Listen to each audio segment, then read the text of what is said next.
Abundancia en la necesidad. Dijo entonces Eliseo: oíd palabra de Jehová.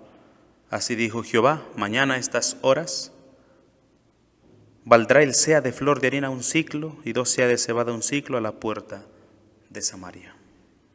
Un príncipe, sobre cuya mano el rey se apoyaba, respondió al varón de Dios y dijo: si Jehová hiciese ahora ventanas en el cielo, ¿sería esto así?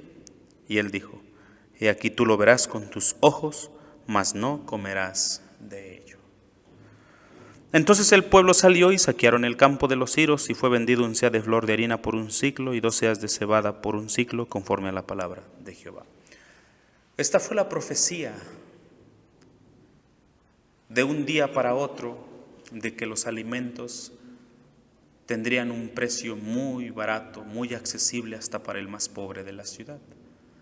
Era una profecía que llegaba como agua fresca en medio del desierto, como agua para el sediento, una promesa que inspiraba esperanza, si era cierto. La profecía tenía que ver con que el encarecimiento de los alimentos sería tan barato al otro día y en una forma abundante. Dice Eliseo: mañana un seah de flor de harina costará un siclo. Haciendo un cálculo y una transformación hacia lo nuestro, se dice que un seah era entre 7 y 7 kilos y medio de 7.5 litros más bien, según nuestra medida. Eso sería un seah, que costaba o costaría un siclo, cuyo valor estaba en su peso. El peso del siclo era alrededor de 11.3 gramos, 11.3 gramos de plata. Considerando el asunto, sería una ganga, una cosa simplemente baratísima. Dios está diciendo que sucederá así. La harina y la cebada, la doble cantidad por el mismo precio. Eso es lo que el Señor le mandó a Eliseo a que dijera en medio de la necesidad en que se encontraba su pueblo. El cómo lo haría Dios en el momento en que se encontraban tan angustiante sería precisamente obra de sus manos únicamente.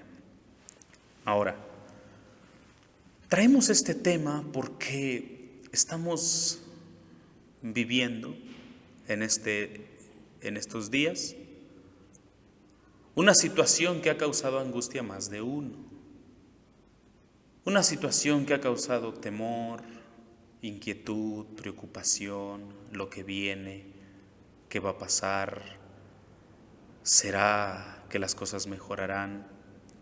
No es que un rey estuviera sitiando a otro rey tras sus murallas y que buscara despojarlo para hacerse más rico.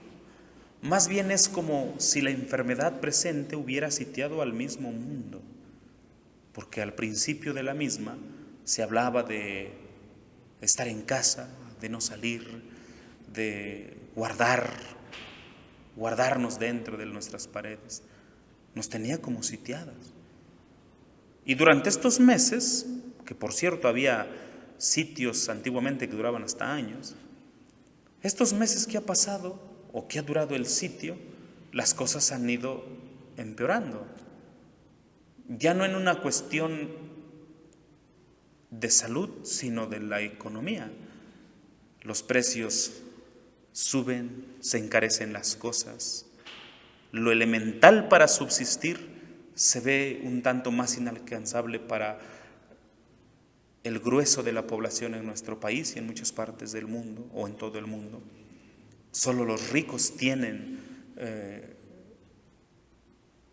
probabilidades más de tener lo suficiente, aunque en el caso del sitio de Samaria hasta el rey empezó a padecer.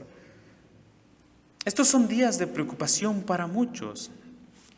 Se oyen de despidos, se piensa o se sabe que puede haber mayor despidos.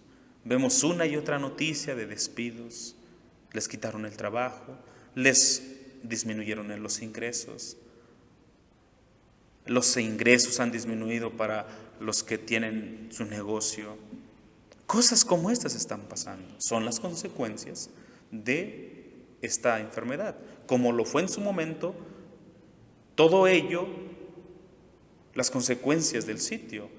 El comer cosas que no comerían en una situación normal, el comerse a sus hijos y eso.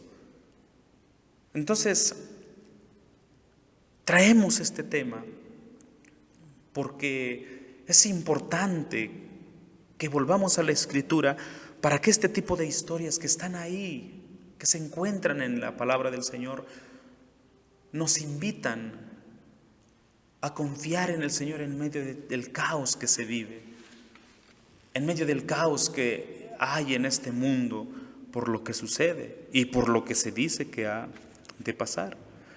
Debemos entender también que nosotros no nos encontramos ni por un momento igual que en la situación de ellos.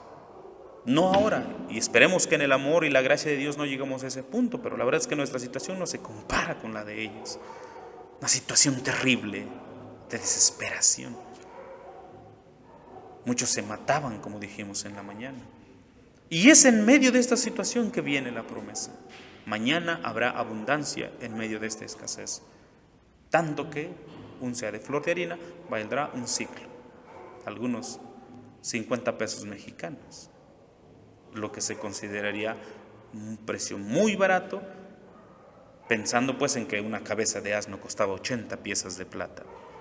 En fin, vamos pues, si quiera nuestro Dios que al considerar esta historia que fue terrible para ellos, nos motive a mirar con fe firme a nuestro Dios. Primero, veamos la razón del hambre y la promesa de dar alimento. El que Samaria, la capital del reino, estuviera sitiada, no se puede ver sino en relación con su pecado. La ciudad se había inclinado hacia la maldad, a la avaricia, a la idolatría. Habían dejado al Dios de sus padres. Y desde un principio fue así, porque cuando se dividió el reino por palabra de Dios, cuando Dios le dio palabra profética a Jeroboam, de que si él buscaba al Señor, de que si él seguía sus mandamientos, Dios le iba a proveer de lo necesario, de que le iba a hacer casa, que no lo iba a dejar y que extendería su reino para su descendencia. Él no lo hizo. Inmediatamente cuando le quitaron 10 tribus al reino de Roboam y quedó dividido en norte y sur, Jeroboam inmediatamente manifestó lo que había en su corazón, hizo un becerro de oro en Dan, otro en Betel, y le dijo al pueblo: estos son tus dioses que te sacaron de Egipto, sírvanos a ellos. Y desde ese momento no hubo un solo rey del reino del norte que se pudiera considerar justo delante de Dios. De todos se dice que hizo peor que el que estaba antes. Por ahí uno, si leemos, quizás se puede ver una que otra cosa buena, pero en general todos se desviaron tras los pecados de sus padres.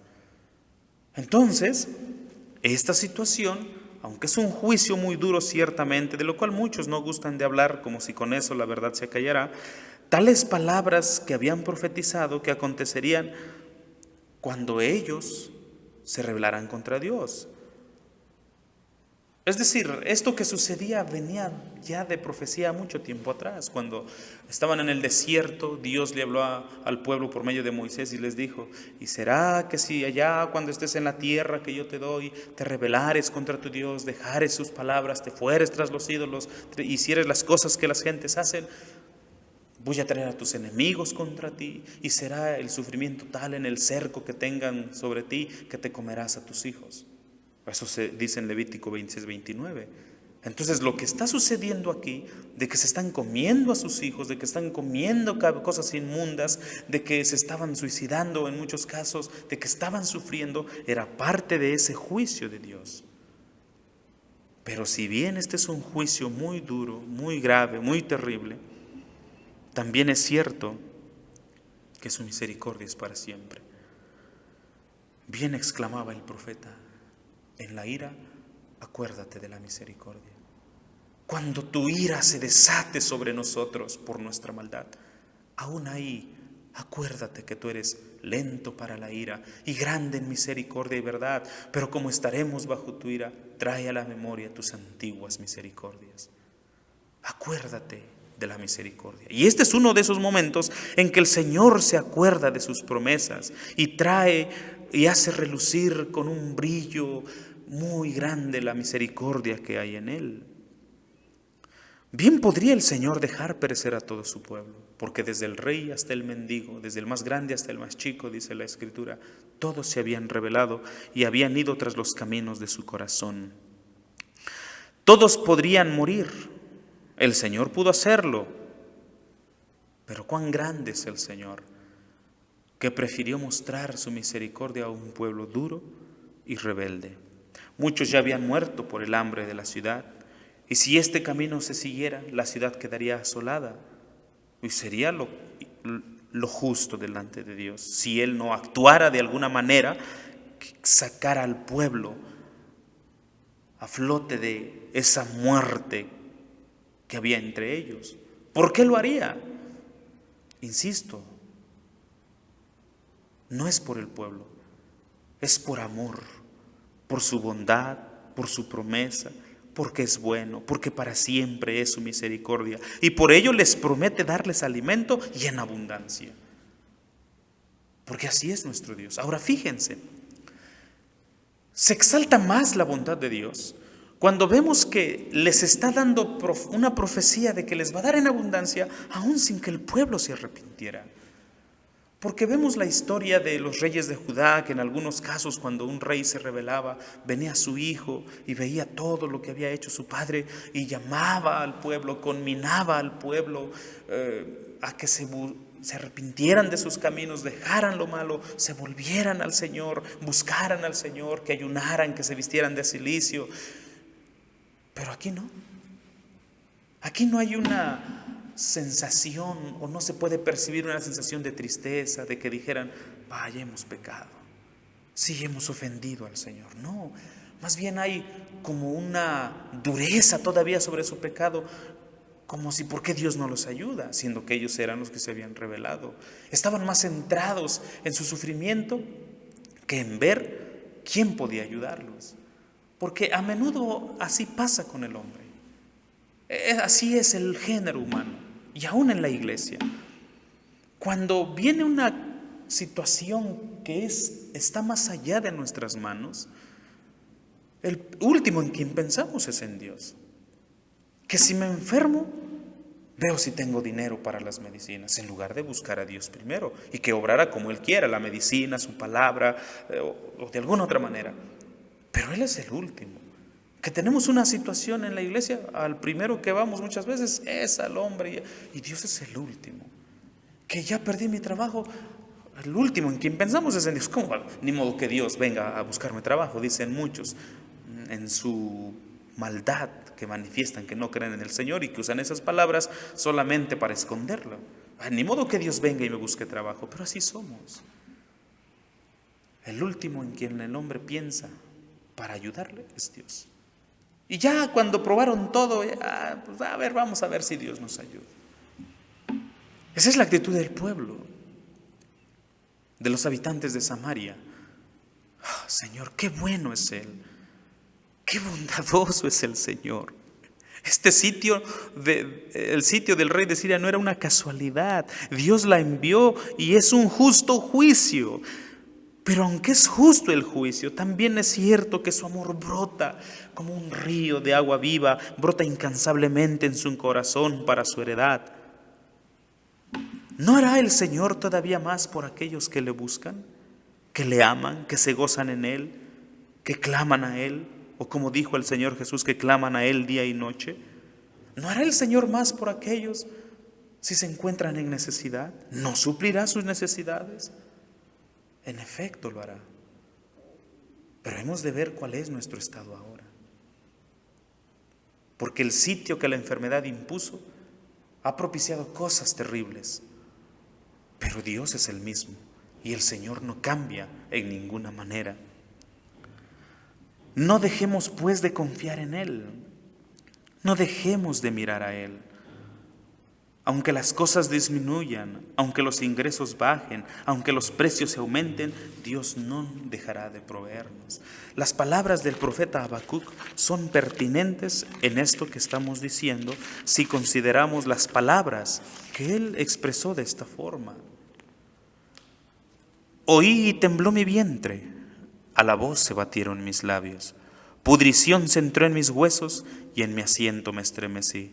Si bien estaré quieto en el día de la angustia, cuando suba al pueblo el que lo invadirá con sus tropas, aunque la higuera no florecerá, ni en las vides habrá frutos, mentirá la obra de la oliva, y los labrados no darán mantenimiento, y las ovejas serán quitadas de la majada, y no habrá vacas en los corrales. Con todo yo me alegraré en Jehová y me gozaré en el Dios de mi salud. En otras palabras, voy a esperar en Él. Si Dios está prometiendo solución abundante a su pueblo, que no dio muestras de arrepentimiento, tú, hermano, que en verdad buscas al Señor, confía en Él. No estoy diciendo que los que viven en pecado, que se olvidan del Señor, que les da igual si lo buscan o no, que piensan que tener una relación con el Señor puede hacerse a su manera y no hay implicaciones adversas para más adelante. No estoy diciendo que puedes vivir así y el Señor también te va a bendecir. Estamos exaltando la bondad y la misericordia de Dios, de que a pesar de lo que hizo el pueblo, Él les prometió esto. Pero tú no eres el pueblo de Israel. Y aunque el Señor lo hizo con ellos, nada te asegura que lo vaya a hacer contigo así. Porque aunque así fuera, entonces deberías de pensar que también te va a traer juicio antes de que venga la salida. Estamos mostrando, tratando de exaltar quién es Dios, que a pesar de la dureza del pueblo, Él les dio alimento. Prometió darles alimento. No de una semana, 2 semanas, cuando muchos otros morirían, sino al otro día. En segundo lugar, la forma en que se da el alimento en un tiempo así. No podría ser sino providencialmente. El pueblo a estas alturas ya no tenía esperanza sino de muerte lenta y desesperante. Qué terrible es cuando el hombre se proyecta en sus pensamientos del estado en que se encuentra y cómo va a morir. Los pensamientos eran de dolor solamente, de muerte solamente. Era su vida durante los días del sitio. Toda esperanza había huido, toda esperanza se había alejado de su mente. ¿Cómo vino el Señor a darles esta ayuda y a cumplir su promesa o esta profecía que dio? ¿Cómo? Bueno, en la oscuridad de la noche, se dice, cuando el sufrimiento se agudizaba dentro de la ciudad, cuando el pueblo teme, el rey teme, los sacerdotes temen, solo el profeta de Dios parece estar firme y algunos otros. Dice la historia sagrada que esa noche había 4 leprosos que estaban ahí, estaban platicando, conversando sobre el estado de su vida. Parece que habían sido rechazados y fueron puestos, la misma ley así lo decía, aunque la gente siempre lo exageraba. Estaban a las puertas de la ciudad, pero del lado de fuera. Estando ahí, pensaron, ¿qué vamos a hacer? La muerte es lo que nos espera por la enfermedad, pero por lo menos que no le añadamos sufrimiento a eso. Vamos a entrar a la ciudad. Si entramos a la ciudad, vamos a morir de hambre como allá. Mejor vamos con los siros. Si nos dan la vida, bien, y si no, pues morimos, pero mejor morir por la espada que morir así. Y ahí van los hombres. En la oscuridad de la noche van, quizás con un poco de temor a que los tomaran presos de inmediato y no pudieran hacer nada o algo, ni tiempo de pedir clemencia, qué sé yo. Van los hombres.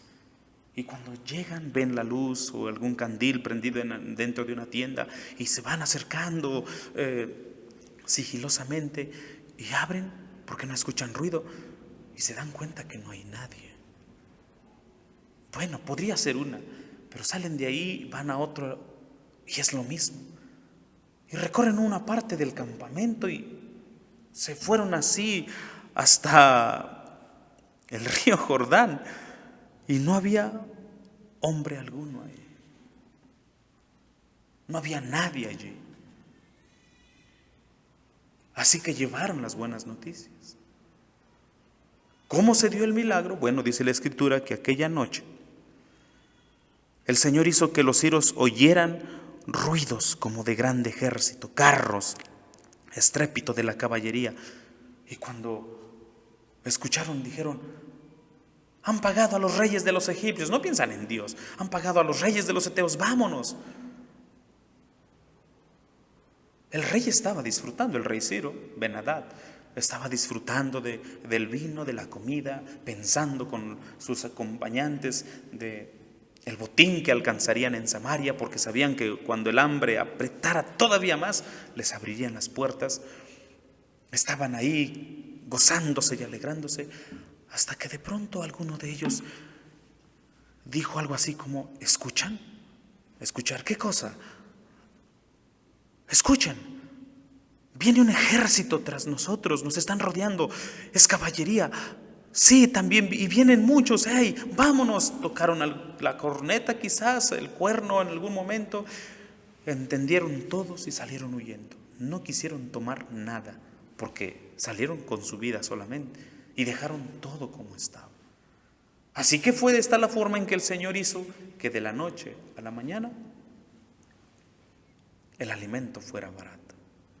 Ese es nuestro Dios. Ese es nuestro Señor, que hace cosas inimaginables en favor de los que le aman y los que le temen, aunque en este caso el pueblo ni le temía ni le buscaba. Este es nuestro Dios, porque cuando llegaron los leprosos ya no había nada. El pueblo nunca supo cómo fue, o quizás lo supieron después. Hoy nosotros lo sabemos, una obra maravillosa. Pero en su momento el pueblo está más preocupado en esperanzas humanas, en pensar que Dios ya estaba obrando. Bueno, en ocasiones así nos ha pasado. Nos estamos preocupando y el Señor, en lugar de reprendernos como debería, está obrando ya en nuestro favor para darnos la salida, y ni cuenta nos damos. Así le pasó al pueblo. Ellos no saben lo que está pasando afuera, no supieron lo que Dios hizo esa noche, pero lo hizo. Ellos solo se dedicaron a disfrutar del beneficio, porque solo Dios es suficiente en la escasez. ¿De cuántas formas puede valerse el Eterno para lograr lo que quiere? Manda y sopla. Habla y los montes se estremecen. Habla y se ejecuta su palabra. Manda un ruido y huyen los enemigos despavoridos de su pueblo. Ese es nuestro Dios, el Dios de Israel. Así fue como hizo Dios que el alimento de ser tan caro pasara en una noche a ser tan barato. Así lo dijo el profeta y así fue. ¿Hay alguna cosa difícil para Dios? Ese es nuestro Dios. ¿Qué piensas de Él? ¿Estás preocupado por las cosas que se escuchan, que se oyen? Prendes la televisión, algunos mejor ya ni la prenden porque nada más oyen noticias malas y su corazón empieza a estremecerse. Qué triste es que los hombres tengan una confianza más en los hombres que en Dios. Hay hermanos que parece que cuando escuchan palabras como el presidente dijera: bueno, ciudadanos, se esperan cosas buenas, dicen ellos: ya, va a mejorar la situación. ¿De veras hacemos así? Algún otro cuando dice: bien, estamos calculando que de aquí a diciembre ya la enfermedad se quita, dicen otros: ya. Pues si no se trata de ellos, hermanos. ¿Y qué si Dios quiere mantenerla? ¿Y qué aunque nos guardáramos todos y no saliéramos en meses? El Señor dice: no, la enfermedad sigue. ¿Quién la va a quitar? ¿Los hombres? Ellos luchan y hacen lo que pueden, pero Dios lo hace, tiene propósitos eternos que cumplir con nosotros o que quiere cumplir. El problema es que hay hombres que cuando escuchan buenas noticias de los hombres suspiran y dicen: bueno, ya las cosas van a mejorar. Dice el presidente: la economía va a crecer el próximo año, va a haber más empleos. Y dice un cristiano por ahí: vaya, ya era hora de escuchar buenas noticias. Pero si las buenas noticias las tenemos aquí de hace muchos años escritas.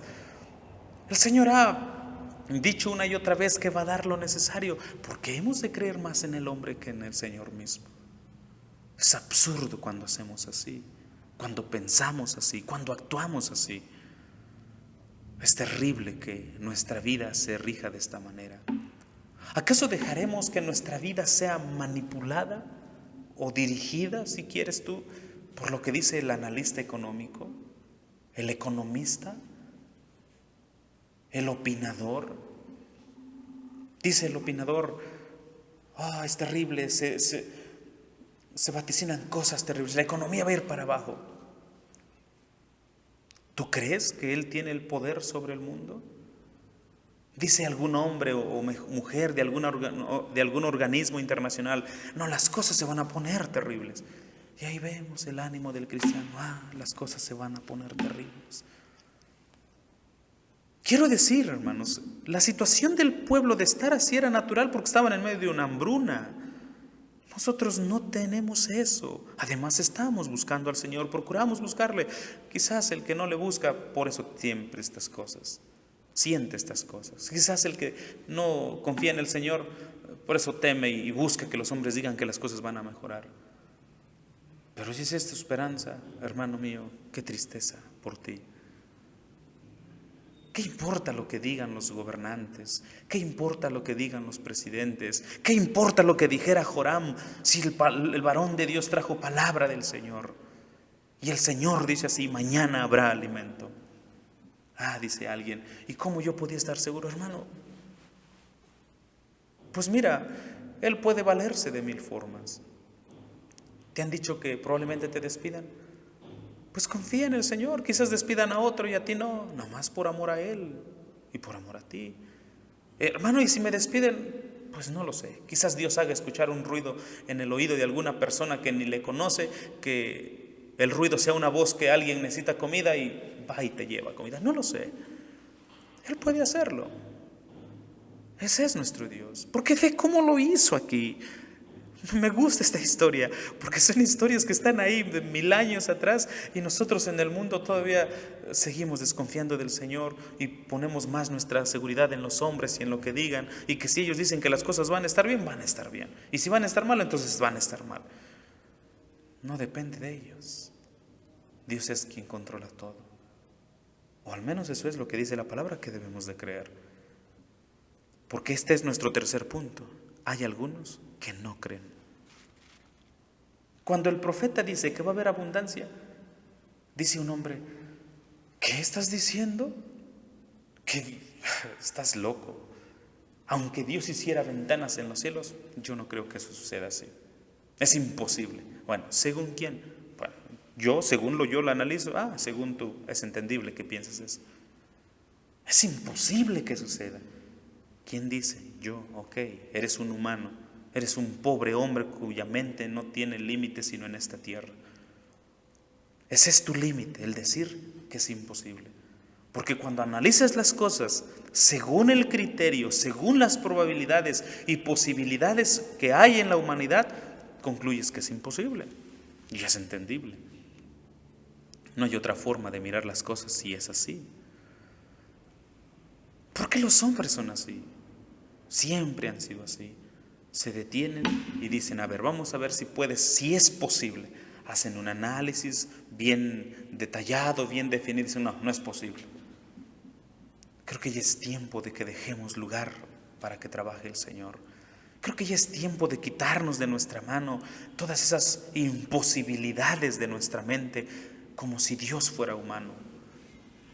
Piensen en el rey y en sus consejeros cuando escuchan la palabra de Eliseo. ¿Qué dijo el hombre? Que va a haber mañana abundancia de alimento. ¿Cómo? La cabeza del asno se vende en 80 monedas, en 80 ciclos de plata. El estiércol de palomas está caro. Y él dice que mañana la harina costará una gran cantidad en tan poco precio. Este hombre no ha de haber comido. Seguramente también está padeciendo el hambre. ¿Cree que Dios le habló, el pobre hombre? O quizás algunos se enojaron y le dijeron, hey, deja de dar falsas esperanzas al pueblo. O tal vez ellos dijeron, vamos a ver si las palabras de él tienen sentido. Tenemos un ejército que nos está rodeando. Son miles de soldados. Para que ellos se vayan tiene que venir un ejército. Pero ¿qué ejército podría venir a ayudarnos? Judá está en las mismas situaciones que nosotros. Peor tantito. No podemos esperar ayuda de ellos. Si viene ayuda del más al norte, tendrían que pasar varios días. No. Solo un milagro, eso, solo un milagro. Pero ellos no creen en milagros. Ellos creen en posibilidades, probabilidades humanas, en análisis de los expertos, de los que saben. Eso es lo que creen. Y según lo han dicho ellos, no es posible. Aunque Dios hiciera ventanas. Algunos no creen, a pesar de que ya lo vieron. Así era el pueblo y así somos a veces nosotros. Pero el Señor nos llama a algo más elevado, más alto, a confiar en Él.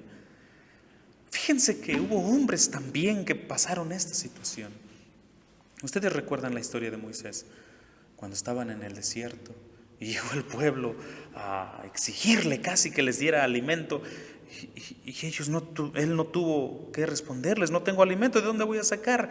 Queremos carne, porque allá en Egipto comíamos carne en abundancia y aquí puro maná. Queremos carne, ve y dile a Dios. Va el pobre hombre todo desanimado, centrando sus pensamientos en cómo puede ser posible semejante petición. Señor, el pueblo, sí, ya sé, quieren carne, ¿no? Bueno, les vamos a dar carne. Señor, les vamos a dar carne. Y no por un día, por un mes. Señor, no digas eso, porque si yo voy y les digo, ¿cómo va a ser posible? ¿Cómo vamos a degollar bueyes suficientes para darles de comida un mes? No va a alcanzar, al tercer día ya nadie va a tener animales. No, Señor, no es posible. Moisés, ¿se ha cortado el brazo del Señor para obrar? Ahora verás si te sucede mi dicho o no. ¿Y qué pasó? Hubo carne hasta un mes, hasta que la detestaron. Moisés también tenía que crecer más, pero se limitó en las probabilidades humanas, las posibilidades humanas. Nuestra mente no logra comprender el poder de Dios y por eso nos quedamos con no creo, no es posible, no creo que se dé así. Él dudó. David dudó cuando decidió irse a vivir con los filisteos, porque dijo: Saúl algún día me va a terminar matando, mejor me voy. Por un momento se olvidó de la promesa de que Dios le había dicho que iba a reinar sobre su pueblo. Pedro dudó, tú has dudado, yo he dudado. Cuando escuchaste que dijeron que despedían a algunos compañeros tuyos, tu pensamiento dijo: caray, ¿qué tal que luego me toca a mí? ¿Qué voy a hacer? ¿Qué voy a hacer? En lugar de que dijéramos: yo confío en ti, Señor, lo que tú digas, eso está bien. Cuando escuchaste que te dijeron: te vamos a disminuir el sueldo en un 60%, vaya, un 60%, tengo gastos que hacer, tengo cosas que hacer, Señor, ¿qué voy a hacer? ¿Qué voy a hacer? Estás dudando. Quiero decir, hay cosas en que el Señor no está prometiendo darnos en nuestras vanidades. A veces queremos que el Señor nos dé en cosas que ni son necesarias. Ay, Señor, ya no me va a alcanzar para mi iPhone, para mi celular de 10,000 pesos, ya no me va a alcanzar. Ahí vas a padecer hambre. Aquí el Señor está prometiendo darles comida en abundancia. No está prometiendo darles cosas que no necesitaban. Pero hay hermanos que aún en lo necesario dudan o hemos dudado. Cuando viste que tu negocio iba para abajo y luego escuchaste que la economía estaba decayendo, que el poder adquisitivo se estaba viniendo abajo, tú dijiste: ay, ¿cómo va a venir la cosa? Se está poniendo difícil. Todos hemos dudado. Lee esta historia una y otra vez, hasta que penetre tu pensamiento lo que Dios hizo, lo que el Señor hizo. ¿Qué hizo? Mandó un ruido y luego se fueron los enemigos. ¿Y qué pasó? El alimento fue barato al otro día. Ese es nuestro Dios. Además, la palabra de Dios está llena de promesas, de que no hay justo desamparado, ni su simiente que mendigue pan, que todo lo que Él ha prometido lo hará por amor a los suyos, que Dios suplirá todo conforme, todas nuestras necesidades conforme a las riquezas en glorias en Cristo Jesús. Ahí está. Pero esta historia, que es tan gráfica, tan explícita, nos hace ver cómo Dios obra, en medio de qué cosas obra y a pesar de qué obra. Ese es nuestro Dios. ¿Eres de los que no creen? ¿Todavía estás preocupado por lo que dice el mundo que va a pasar? volvámonos al Señor. Por último, hay consecuencias para los que no creen. En el caso de este príncipe terminó muerto, porque el rey le dijo: ponte a la entrada de la ciudad, vigila que salgan ordenadamente. Pero cuando el pueblo supo que había alimento y en abundancia y gratis, salieron como animales, una estampida. Y el hombre quizás se puso al frente: ¡hey, deténganse! Lo pasaron a traer, murió aplastado. No creyó, fue como un juicio. Quizás nosotros no muramos aplastados a la entrada de la puerta del templo, aplastados por la iglesia, pero sí vamos a aplastar nuestra fe, la iremos aplastando. Iremos aplastando nuestra esperanza, nuestra confianza, si empezamos a dudar más en el Señor. Nuestra vida espiritual se irá abajo, comenzará a irse abajo si seguimos confiando en los hombres y no en el Señor. Hay consecuencias para los que no creen después de haber visto lo que ya el Señor hizo. Si nos encontramos en esa situación, volvámonos al Señor, pidámosle perdón y no dejemos que todo lo que hay o que se sucede y se dice nos cause temor en nuestro corazón. Quiere el Señor ayudarnos a estar firmes en Él. Amén.